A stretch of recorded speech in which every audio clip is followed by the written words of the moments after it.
I am the man for whom all dangers are expressly reserved.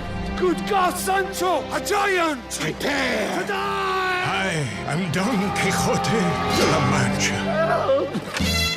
Esto se ha roto! Speak in English! And cut right there. Good work.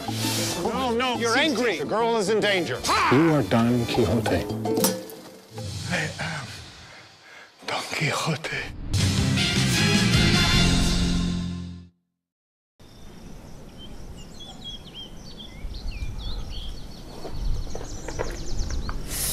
Eh oui, c'est bien moi. Effectivement. Je suis Don Quixote de la Mancha, C'est clair. Eh oui, je le vois. chevalier à la triste figure. Ah, mais moi je dois être qui Sancho peut-être pas. Si, ouais, bon. Bref, c'est un peu ce qu'aurait pu dire Terry Gilliam, parce que je trouve que Terry Gilliam est beaucoup Ouais. Don Quichotte. Enfin. Enfin, il a réussi à prendre le château. Terry Gilliam y est, enfin. À force d'assaut, à force de persévérance, enfin, le film a été libéré. Ah, quand même, hein, c'était un peu son arlésienne. Hein, c'était vraiment depuis 25 ans. 25 ans. D'ailleurs, il le dit au tout début dans son générique, tu sais, après. Oui. Il le dit sur une note d'humour, après 25 ans de C'est dur ça. labeur. Enfin. Enfin. C'est clair. Parce qu'il y a eu 6 tentatives, Ah, quand même. dont 5 échecs. 6 tentatives. Avec Jean Rochefort, Robert Duval, John Hurt. D'ailleurs, Il dédicace aussi le film. à John Hurt et Jean Rochefort. Ouais. Et à la place de Sancho Panza, il y avait Ewan McGregor, je crois. Ouais, tout à fait. Johnny Depp. Johnny hein, Depp. Voilà, tout à Et fait. bon, Adam Driver, hein, qui est arrivé assez. Ouais. Voilà, il est arrivé en même temps que Paolo Branco. Et oui, le satané. Et on porte haut notre blason, l'étendard des couleurs de Don Quichotte et de la Mancha. C'est vrai. Eh oui, hein, je sais, hein, ça fait drôle. Hein. Eh oui, savoir que maintenant ce film existe, Il existe enfin. je me sens tout bizarre. Nous y voici. Voilà. Eh oui, je sais. Tu as rêvé. L'histoire donc d'un simple vieil homme qui se prend donc pour Don Quichotte, adaptation donc de l'œuvre de Miguel de Cervantes. Absolument. Eh oui, que je n'ai pas lu. Je serais curieux de. Ah, moi non plus, mais c'est vrai que c'est un grand classique espagnol, un des années Ouais, 600. Et complètement. d'ailleurs, un grand chanteur français, belge, Ouais. en a fait tout un opéra. Ah, tiens. Ah, Jacques. Elle est ma quête. Ah, oui. Peu m'apporte ma chance, Oui, Jacques Brel, oui, tout à peu fait. m'apporte le temps. Et la chanson de la quête est issue de son opéra sur l'homme de la Mancha. C'est marrant parce que c'est vraiment guidé par cette idée, justement, la quête, cette inaccessible étoile. Oui. C'est son 13e, hein, mine de rien. Hein. C'est son 13e. C'est amusant que son 13e film soit l'œuvre de toute sa vie C'est ça. et l'œuvre sur laquelle il y a eu le plus de malchance. C'est très enfantin, c'est flamboyant, c'est éclatant, c'est carnavalesque presque. Carnavalesque, voilà, c'est vraiment ce décalage entre quelque chose de l'ordre de l'artisanat, hein, vraiment Mais du oui, parce qu'en plus, minimalisme. le et puis, carnaval, c'est tout à fait la mise en scène. parce que c'est ça aussi ce qui est très plaisant avec Gilliam et sur quoi il renonce pas du tout encore une fois, c'est ce côté ludique, vraiment. Il y Ce a côté émerveillement. Voilà, c'est toujours chez lui, on sent qu'il y a, voilà, comme tu dis... Réinventer le monde, quoi. Ah oui, ce panorama. Et avec une belle tour, bien sombre tout au fond. Ah oui, La oui, oui. reconnais-tu? J'ose regarder un peu de travers, comme Gilliam, voir un peu ses personnages parfois. Ah oui, mais C'est une expérience. Ouais. Eh oui, non mais que veux-tu? je veux sauver Dulcinée. Voilà ce que je veux. Eh oui, comme Don Quichotte, eh oui. Ah, Don Quichotte. Eh oui. C'est vraiment... C'est un bel accomplissement de la part de Terry Gilliam, parce qu'on y retrouve tous ces codes. Avec en plus cette manie de faire de grandes épopées, de grandes quêtes, mais avec des bouts de ficelle, quoi. C'est ça, c'est toujours dans le minimalisme et d'un coup, et aussi, à un moment donné, ça va dans le baroque. Ça fait vraiment penser à ce grand mythe qui est l'œuvre qui s'affranchit de son auteur. Ah, oui. Elle s'appelle Ruby, tout ça. Ah, oui, c'est vraiment... Ah, bah c'est complètement, oui, on est dans vraiment cette idée. L'œuvre, l'enfant qui se retourne presque contre son père. En plus, citons-le, hein, il y a Calorie dedans. Je suis ton Kylo. père. Oui. Ah bah là, Adam Driver. là, c'est Eh carrément, effectivement, le père. Hein. tout explose dans une forme de... Ah oui, mais il est avec beaucoup des dans, couleurs, dans des cette costumes. bombe à retardement du réel vers la folie furieuse. Ah oui, complètement. Et souvent une folie furieuse qui reste fondamentalement ancrée dans le réel. Je trouve qu'il a cette intelligence de la farce, justement, Gilliam. C'est-à-dire qu'il prend suffisamment à la légère les choses jusqu'à ce qu'elles ne deviennent un peu plus dramatiques et finalement profondes, quoi. Alors qu'effectivement, il y a un grand déploiement autour de ça, de costumes, de faste, quelque chose qui nous dépasse un peu. Et c'est marrant parce que c'est toujours ce décalage-là aussi qui crée l'étonnement. C'est-à-dire qu'on a un côté effectivement très artisanal dans sa façon de concevoir ses films. Et en même temps, il ne s'empêche pas d'un coup une sorte de lyrisme aussi, mais flamboyant. C'est un film qui donne envie d'être Don Quichotte. Bon ben voilà, nous y sommes.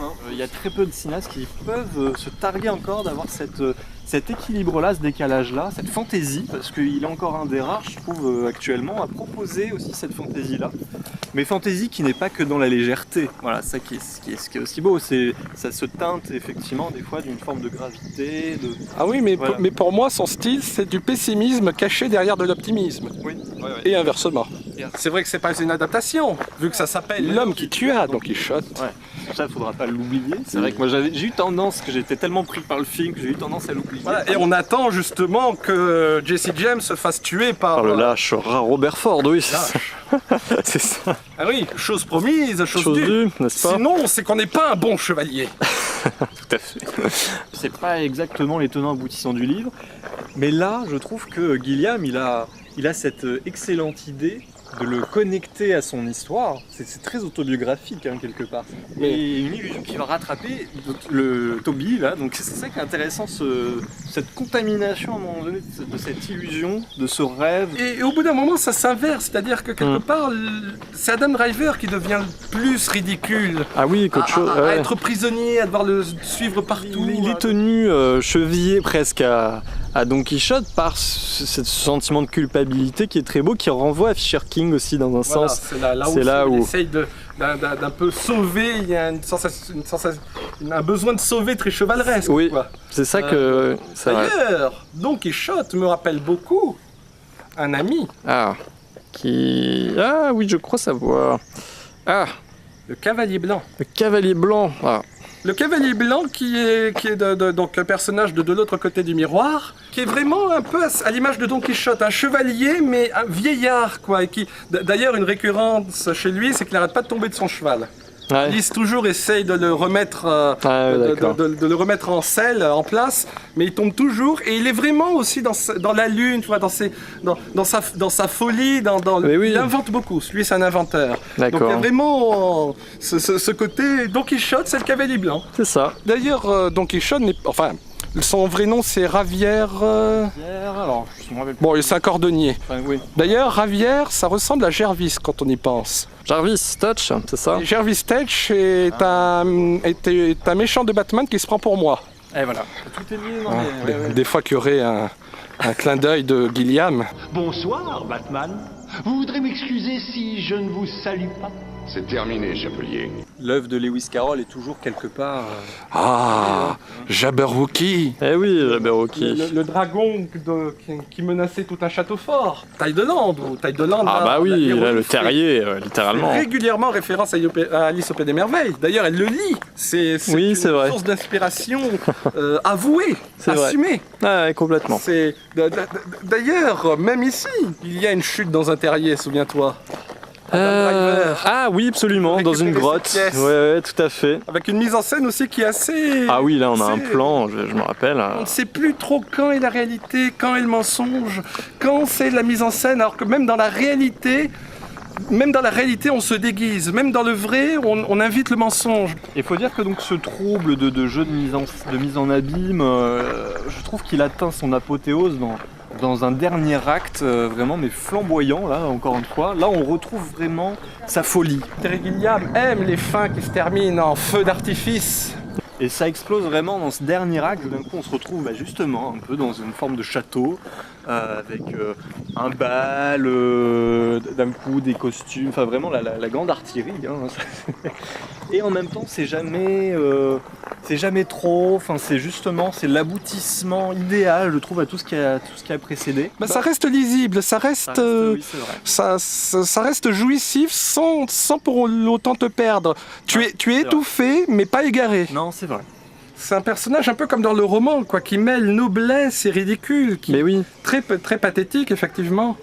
Ah oui, non, mais moi c'est ça que je trouve assez intéressant chez ce personnage, c'est que on a de l'empathie, on a de la compassion, mais parce que voilà, il est toujours entre ce côté, comme tu dis, pathétique, et quand même une forme de quelque chose de très touchant, quoi. Cette scène où on l'invite à monter sur le dos d'un cheval de bois, voilà, Cheval de Troie, on sort déjà de piège. C'est ça. Et là, c'est d'un coup comment il doit se faire face à l'illusion qu'il s'est créée, dans laquelle il se complaît.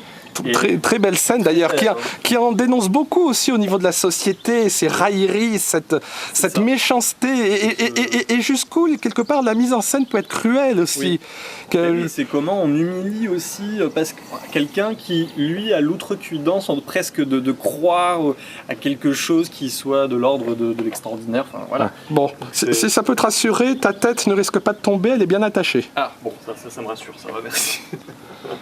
Et il en devient même touchant quand il reprend pied aussi. Sa folie est touchante, mais sa non-folie l'est davantage. Oui, quand enfin il s'identifie comme Ravière, ce cordonnier, et non plus comme Don Quichotte. Jarvis. Ça rejaillit sur le personnage de Toby, donc d'Adam Driver, à la fin, d'une façon aussi là très très belle.